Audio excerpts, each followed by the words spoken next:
बिस्मिल्लाहिर्रहमानिर्रहीम। मोअज़्ज़िज़ नाज़रीन ग्रामी, अस्सलाम वालेकुम। ब्रेक टाइम चैनल की जानिब से आज मैं आपको कोई कहानी नहीं सुना रहा। आज मैं अपने कुछ मुशाहिदात और कुछ कायनात के इसरार आपके साथ शेयर करना चाहता हूँ। देखें आप इससे मुत्तफ़िक़ हैं या नहीं, मुझे कमेंट्स बॉक्स में ज़रूर बताइएगा। उस दिन जुमे का दिन था। मैं एक मस्जिद के सामने से गुज़र रहा था। हज़ारों नमाजी आमीन कह रहे थे। फिर वहाँ से गुज़र के मैं आगे गया तो आगे भी एक मस्जिद में हज़ारों का मजमा था। बेशुमार नमाजी हाथ फैलाकर रब्बुल आलमीन से दुआ कर रहे थे।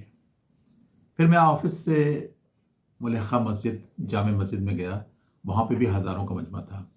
मैंने भी हाथ उठाकर रब्बे कायनात से दुआ करी।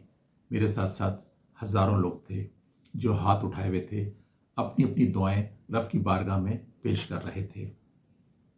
मेरा जहन उलझ रहा था। मेरे जहन में बहुत सारे सवालात आ रहे थे कि आखिर ये कैसे पॉसिबल है कि एक अल्लाह और करोड़ों लोग बैक वक्त अल्लाह ताला से मांग रहे हैं।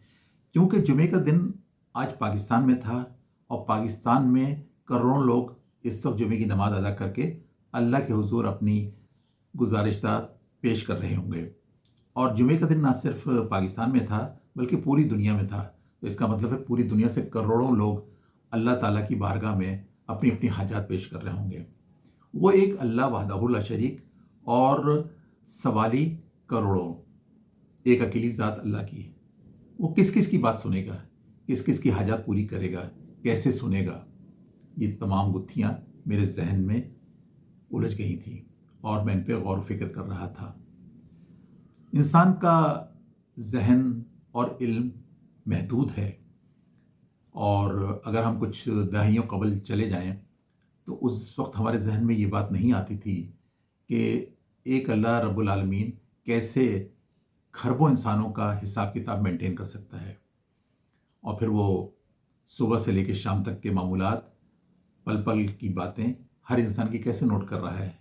किसने नेकी की, किसने बदी करी, किसने किसको गाली दी, किसको मारा, किसके साथ रहमदिली का मामला किया, कहाँ पे उसने नेकी तकसीम करी और कहाँ बदी फैलाई। एक एक पल का हिसाब अल्लाह ताला कैसे रखेगा। ये खासे अरसा कबल की बात है जब ये चीज़ हमारे जहन में नहीं आती थी कि अल्लाह ताला के पास ऐसा कौन सा रजिस्टर मौजूद है या हिसाब किताब का कौन सा ऐसा निज़ाम मौजूद है कि जिसमें वो सब कुछ नोट करता है और फिर क़यामत के दिन हमारे हाथ में हमारा नामा अमल पकड़ा देगा। फिर ये हुआ कि टेक्नोलॉजी ने करवट ली। कंप्यूटर आ गया, लैपटॉप आया और तरह तरह के मोबाइल आ गए। एडवांस टेक्नोलॉजी ने बहुत सारी बातें खोल कर हमें समझा दी।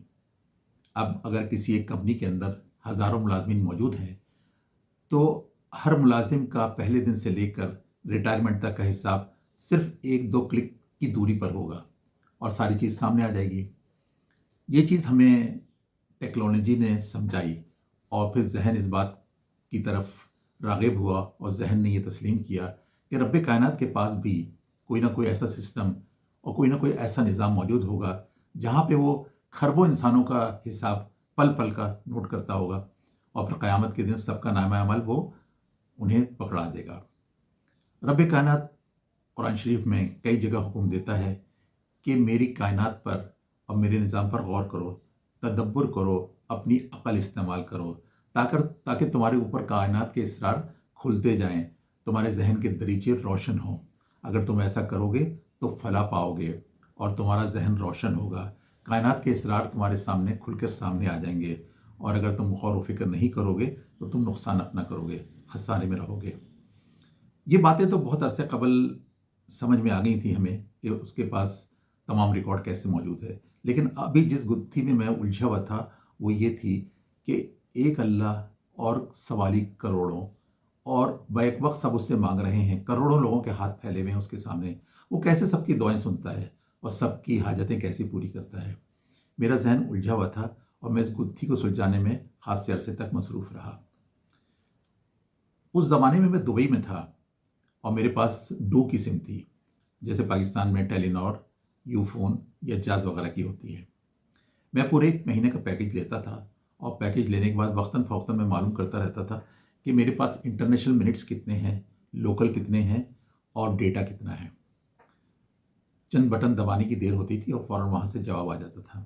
ایک رات میں نے ڈو کمپنی کو میسج کیا تو وہاں سے فوراً لمحوں میں جواب آ گیا کہ آپ کے پاس انٹرنیشنل منٹس اتنے ہیں, لوکل اتنے ہیں اور ڈیٹا اتنا ہے. میں موبائل اسکرین کی طرف دیکھ رہا تھا اور میرا ذہن جو ہے اس گتھی کو سلجھانے میں مصروف تھا جو میں نے بہت عرصے سے اپنے دماغ میں بٹھا کے رکھی ہوئی تھی کہ ایک اللہ لاکھوں کروڑوں لوگوں کی دعائیں بیک وقت کیسے سنتا ہے. یہ انسان کا بنایا ہوا سسٹم تھا. دبئی میں اس وقت ہزاروں لوگ ڈو کمپنی کو میسج کر کے معلوم کر رہے ہوں گے کہ ان کے پاس ڈیٹا اور بیلنس کتنا بچا ہوا ہے, اور انسان کا بنایا ہوا سسٹم ایک لمحے میں جواب دے رہا تھا اور وہ بھی 100% درست. اب میرے ذہن میں بہت سارے اسرار کھلتے جا رہے تھے, بہت ساری چیزیں واضح ہوتی جا رہی تھیں. جب انسان ایک ایسا سسٹم بنا سکتا ہے تو اللہ کے پاس پتہ نہیں کتنا بڑا سسٹم ہوگا. اس کی بصارت کا نظام کتنا وسیع ہوگا, قوی ہوگا کہ وہ بیک وقت کروڑوں لوگوں کی دعائیں اور حاجتیں سنتا ہوگا اور ان فی البدیہہ اور فوراً ہی ان کو رپلائی بھی کرتا ہوگا. دیکھو میرا بندہ احسان بیماری میں کتنا پریشان ہے, وہ رو رو کر دعائیں کر رہا ہے, جاؤ اسے صحت کی خوشخبری سنا دو. دیکھو غفور میرے سامنے ہاتھ پھیلا کر کھڑا ہوا ہے, وہ اپنی بیٹی کے رشتے کے لیے فکر مند ہے, جاؤ اس کے گھر جا کر یاسر کا رشتہ بھیج دو. دیکھو میری پیاری بندی ایمن تہجد میں اٹھ کے دعا کر رہی ہے اپنی جاب کے لیے, تو بھلا میں کیسے رد کر سکتا ہوں تہجد میں کوئی بندہ اٹھے دعا مانگے اور میں قبول نہ کروں. ذکیہ میری بندی کس قدر پریشان ہے, اپنی پریشانیاں رو رو کر مجھے بیان کر رہی ہے, جاؤ اور جا کر اس کی پریشانی کو دور کرو. اللہ رب العالمین کہہ رہا ہے کہ میرے بندو تم ہاتھ اٹھا کر مجھ سے دولت مانگتے ہو, پیسہ مانگتے ہو. دیکھو دولت اور پیسہ ہر چیز کا حل نہیں ہوتا. بہت ساری چیزوں میں کام ضرور آتا ہے لیکن وہ ہر چیز کا حل نہیں ہے, کیونکہ اگر وہ ہر چیز کا حل ہوتا تو لاکھوں ارب پتی اور کھرب پتی یوں پریشان نہ ہوتے. ہاتھ اٹھا کر دعا کرا کرو تو میری عافیت مانگا کرو, میں تم سے راضی ہو جاؤں یہ دعا مانگا کرو.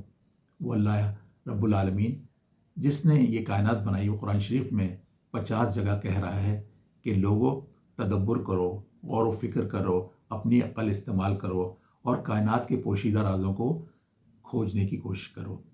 یہ اللہ ہے جو ہم سے کہتا ہے کہ کائنات کے اوپر غور و فکر کرو. برک ٹائم چینل کو لائک کریں, شیئر کریں اور سبسکرائب کریں. Thank you.